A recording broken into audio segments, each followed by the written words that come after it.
Bo'lmasa bismillah deb yana davom etamiz.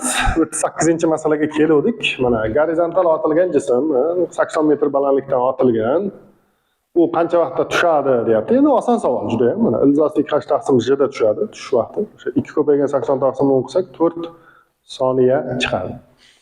Yana qo'shimcha savol qilib aytayaptiki, 3 sekundda impulsi qanchaga o'zgaradi deyapti. Ko'pchilik mana shu savolni ishlashda juda ham bir haligi qilib uzoq yo'llardan ketib borgan. Lekin aslida bunaqangi uzoq yo'ldan ketadigan masala emas edi. Shunchaki mana qarang, delta p barobar bu f ko'paygan delta t degan.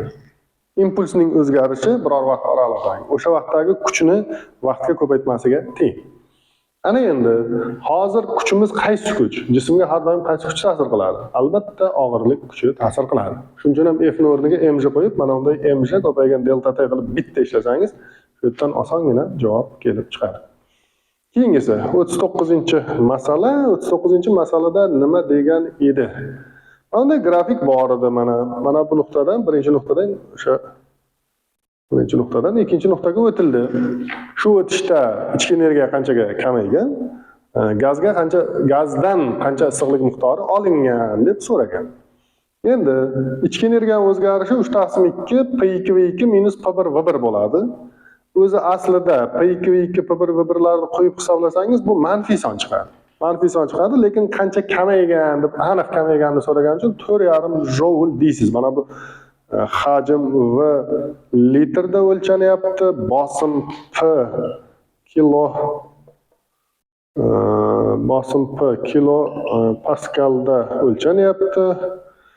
O'sha kilopaskalda 10 darajasi 3 bilan kilopaskalda 10 darajasi 3 bilan litrda 10 darajasi minus 3 bir-biriga ko'payib o'zi 0 bo'lib ketadi. 10 darajasi 0 bo'lib ketadi. Shuning uchun sonlarni o'zini ishlayveramiz. Ichki energiyaning o'zgarishini xullas mana shu formuladan topsa bo'ladi. 4,5 joule chiqadi. Bajarilgan ishni esa mana bu trapetsiya bo'ladi. Mana bu trapetsiya, shu trapetsiyaning yuzini topish kerak. Trapetsiyaning yuzini topsak 13,5 bo'ladi. 4,5 ga 13,5 ni qo'shsak 18 joule. Mana shu 39-masalaning yechimi bo'ladi. Xo'p, 40-masala. 40-masalada demak nima deyapti qarang. Mana o'sha Carnot sikli, foydali ish koeffitsiyenti, issiqlik dvigateli haqida gap ketyapti. Sovutgich bilan isitgichda temperaturalarining nisbati T2/T1 4/7 ga teng deyapti. Endi bu yerda bunday mana. O'zi foydali ish koeffitsiyenti T1 minus T2/T1 da. T1 ni T1 ga bo'lib yuborsak 1 bo'ladi. T2/T1 da o'zi qoladi. Uni o'rniga 4/7 qo'ysak 3/7 degan nima chiqadi? Javob chiqadi mana. Etta barobar demak 3/7 ekan. Endi bu qism ko'rinishida shunday, foiz ko'rinishga o'tkazganda albatta uni nima qilish kerak? 100% ga ko'paytirib qo'yish kerak. 300/7 deb yozish kerak edi javob. Keyin B savolda 2400 hozir shu 2400 menda qancha edi?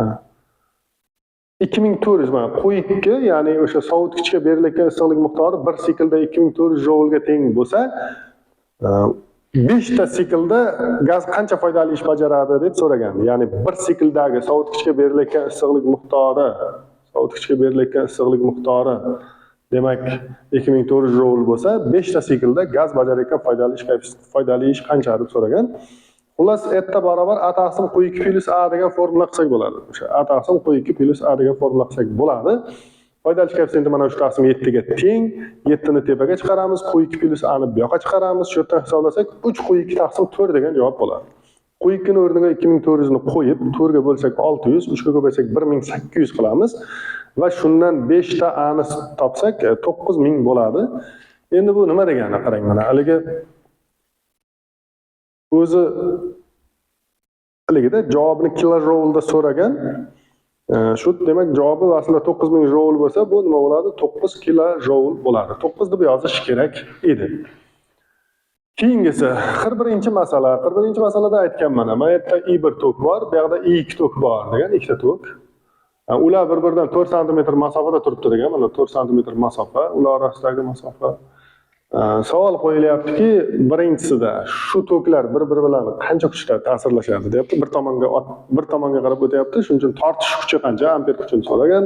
5 metr uzunligi degan. Delta L 5 metr. Mana endi hozir hisob kitobini yozib o'tirmadim. Birinchi tok adashmasam 4 amper edi, ikkinchi tok 3 amper edi. Qo'yib sekin oxiriga yetsa shu 300 mikronewtonmi shunaqa bir narsa chiqardi. Xullas shu 300 deb yozdim adashmasam. Muhim formulasi mana shu. Keyingisida aytayapti, birinchi tokdan 1 santimetr, ikkinchi tokdan 5 santimetr masofadagi natijaviy maydon induksiyasini toping degandi. Natijaviy maydon induksiyasini topish uchun mana bu buyog'i 4 bo'lsa, mana bu 1 qo'shilsa 5 bo'ladi. Mana ikkinchisidan 5, birinchidan 1 degani mana shu nuqta. Mana shu nuqta bo'ladi. Bunda B1 plus B2 bo'ladi. B1 o'rniga mu0 I1 taqsim 2pi R1 qilamiz. B2 o'rniga mu0 I2 taqsim 2pi R2 qilamiz. Mana shu hisob-kitob bo'yicha oxiriga yetkazsak, javob kelib chiqadi. Xo'p, keyingisi 42-masala. 42-masalada nima degan qarang mana. Radiolokator uzoqdagi masofadagi nishonlarni aniqlash uchun o'zidan signal chiqaryapti. Chiqarayotgan signalning to'lqin uzunligi 12 santimetr. Bundan foydalanib signalning tebranish davrini toping nanosekundda degan. Endi to'lqin uzunligini yorug'lik tezligiga bo'lsak, to'lqinligisi chiqadi. Davri chiqadi. Mana shu narsa. 12 - 2 ni 3/8 ga bo'lsak 0,4 nanosekund bo'ladi. Xullas shu. Keyingisi, agar deyapti 1 sekundda işte 5000 ta signal chiqaradigan bo'lsa deyapti, uni maksimal o'lchash uzoqligini toping deyapti. Mana shu yerda bo'sh joy bor ekan, men shu yerga yozib tushuntirib ketaman o'rtoqlar. S maksimal bor, S minimal bor.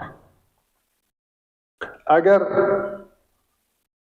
davomiylik agar masalani o'qigan bo'lsangiz, ichkarida bunday aytdi. 1 sekundda 5000 ta signal chiqaradi degan joyi bordi. Signalda davom etish vaqti, ya'ni 2 mikrosekund degan narsa bor. 2 mikrosekunddan foydalanib siz minimal o'lchay oladigan masofasini topsangiz bo'ladi. O'sha S ko'paygan T davomiylik taqsim 2 qilib minimal masofa topiladi. S ko'paygan T taqsim 2n qilib maksimal masofa topiladi. Bunda T o'sha necha sekundligi, n o'sha sekundda nechta signal chiqishi. Mana shunday qilib ishlanadi bu. Shu yerdan hisoblaganda 30 kilometr degan javob bo'lishi kelib chiqdi. Ular shunaqa. Endi keyingisi 43-masala bo'lyapti. 43-masalada nima degan qarang mana. Tinchlikdagi energiyasi E bo'lgan zarra bor degan. Tinchlikdagi energiyasi E bo'lgan zarra. Uni birinchi tezligi 0,6 s, ikkinchi tezligi 0,8 s. Shu ikkita tezligidan foydalanib impulsi qanchaga o'zgarishini toping, kinetik energiyasi qanchaga o'zgarishini toping deyapti. Birinchidan, tinchlikdagi energiyadan foydalanib massani topsak, m0 barobar y taqsim s kvadrat bo'ladi. Mana bu formula. Ikkinchidan, impuls m0v taqsim 1 minus v kvadrat s kvadrat. Mana shu impulsni hisoblashda asosiy nimasi ekan? Formulasi ekan. Endi shu yerda P1 ni topsak, mana qarang, P1 ni topsak, m0 o'rniga y taqsim s kvadrat qo'yib qo'yaman mana. Y taqsim s kvadrat ko'paygan v ni o'rniga 0,6 s qilaman, 0,6 s qildim. V kvadrat o'rniga yana 0,6 s qo'ysam, 0,6 ni kvadrati 0,36, 0,36 birdan 0,36 ayrilsa 0,64 qoladi. 0,64 dan net chiqadi? 0,8 degan javob chiqadi. 0,8 degan javob chiqadi. Va shundan 3 taqsim 4 y taqsim s degan javob chiqadi. Bu P1 dastlabki impuls. P2 ni topsak, yana o'sha m0 o'rniga y taqsim s kvadrat qo'yib qo'yaman. V ni o'rniga 0,8 s qo'yaman.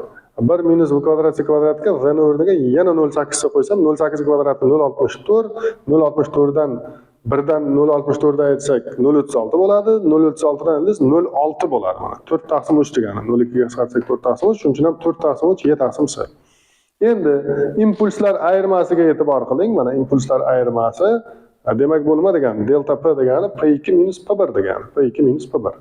Shunda P2 minus P1 ni hisoblasak 7 E taqsim 12 S degan javob bo'lyapti. Ikkalasini ayirganimizda.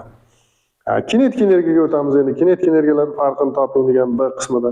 Kinetik energiya degani tinchlikdagi energiya, ya'ni Y ko'paygan qavs ichida 1 taqsim 1 minus v kvadrat s kvadrat, mana v kvadrat s kvadrat minus 1 qavs yopilgan mana shunaqa formula edi. Bu formulada biz endi E1-E2 alohida hisoblab o'tirmaymiz, bu shart emas. Delta E kinetikni birdaniga topsak ham bo'laveradi. Nima qildim qarang mana. V ni o'rniga bir safar 0,6 qo'ydim. Bu Y kinetik 1 deb beradi. V ni o'rniga keyingi safar 0,8 qo'ydim. Bunda nimani beradi? Y kinetik 2 ni beradi. Endi y netga 2 dan y2 dan y1 dan ayiradigan bo'lsak, y ko'paygan 1/06 minus 1/08 bo'ladi.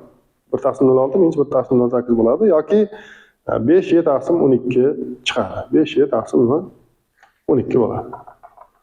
Endi keyingi oxirgi masala, demak oxirgi masalalar endi masalan 44-5. 44-masalada aytgan ikkita raketa degan, bittasining tezligi 0.8 si, bittasining tezligi 0.6 si degan oddiy usulda, ya'ni klassik mexanika usulida ishlasak, o'sha bir tomonga ketayotgan uchun tezliklarni ayiramiz, 0.2 si bo'ladi. Keyin agar haligi bo'ladigan bo'lsa, relativistik usulda, to'g'ri usulda yechiladigan bo'lsa, demak mana bunday bo'lyapti. Ya'ni formula v1 minus v2, v2 minus v1 taqsim v2 minus 1 minus o'sha v2 v1 taqsim s kvadrat. Mana shu formula endi bor. Shu formulani hisoblasa 0.8 degan javob kelib chiqyapti. Shunaqa savollar bor edi. Xo'p, oxirgi formula, oxirgi savol bunaqa. Elektron 4-sathdan 3-sathga tushsa, atomdan qanday chastotali foton chiqadi degan. Bu endi infraqizil nurlar chiqadi. Shu infraqizil chastotasini topishimiz kerak. Chastotasi 16.02 ga taqriban shunaqangi son bo'ldi. Endi bu yog'i o'zida hisob kitobimizga havola. Xullas h nu barobar y4 minus y3. y4 degani y1 ko'pa y1 taqsim 4 ni kvadrat, ya'ni y1 taqsim 16, y3 degani esa y1 taqsim 9 bo'ladi. Endi 16 1 taqsim 16 dan 1 taqsim 9 ni ayirsak, o'zi manfiy son bo'lib qoladi-da. Lekin e1 ham o'zi minusdan 13.6 elektron voltga teng. Endi nu ni topganimizda h ni bo'lishga tushiramiz-ku. H ni ilga qilish kerak mana. Elektron volt bo'lsa, buni ham 4/25 10⁻⁻15 elektron voltga o'tkazish kerak. O'shanda elektron voltlar qisqarib, to'g'ri birlikda chiqadi. Agar mana shu yoqqa 6 yo 6 qo'yib qo'yadigan bo'lsangiz, bu elektron volt, bu joule bo'ladi-da, bir-biriga tushmay qoladi. Keyin buni ham keyinligiga aylantirish kerak. O'sha elektron voltdan joulga o'tkazish kerak bo'lib qoladi. Keyingi masala, men endi hisob kitobini oxirigacha yetkazmadim o'rtoqlar. Buni o'zingizlar hisoblab qo'yaverasizlar. Keyingi masala haligi.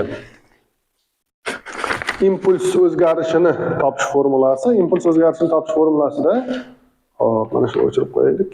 Kerak yo'q bizga umuman. Impuls o'zgarishi deganda mana o'sha atom desak, atom mana proton, masalan, atrofda elektron mana aylanyapti. Elektron o'zidan foton chiqarganda, u bilan qo'shilib foton impulsini ham chiqaradi. Agar vodorod atomi bu yoqqa qarab foton chiqarib impuls chiqaradigan bo'lsa, o'zi bu yoqqa qarab impuls oladi. O'sha olgan impuls hisobiga agar bir joyda turgan bo'lsa, qo'shimcha impuls oladi. Qanaqadir harakat qilayotgan bo'lsa, impulsi qanchagadir nima qiladi? O'zgaradi. Shuni so'ragan. Xullas kalom, elektronning yo'q. Vodorod atomining impulsining o'zgarishi elektron chiqargan fotonning impulsiga teng bo'ladi. Bu degani h nu taqsim s degani, h nu deganimiz mana bu narsa edi. Bu narsani s ga bo'lib olsak, y1 taqsim s mana bu narsa qoladi.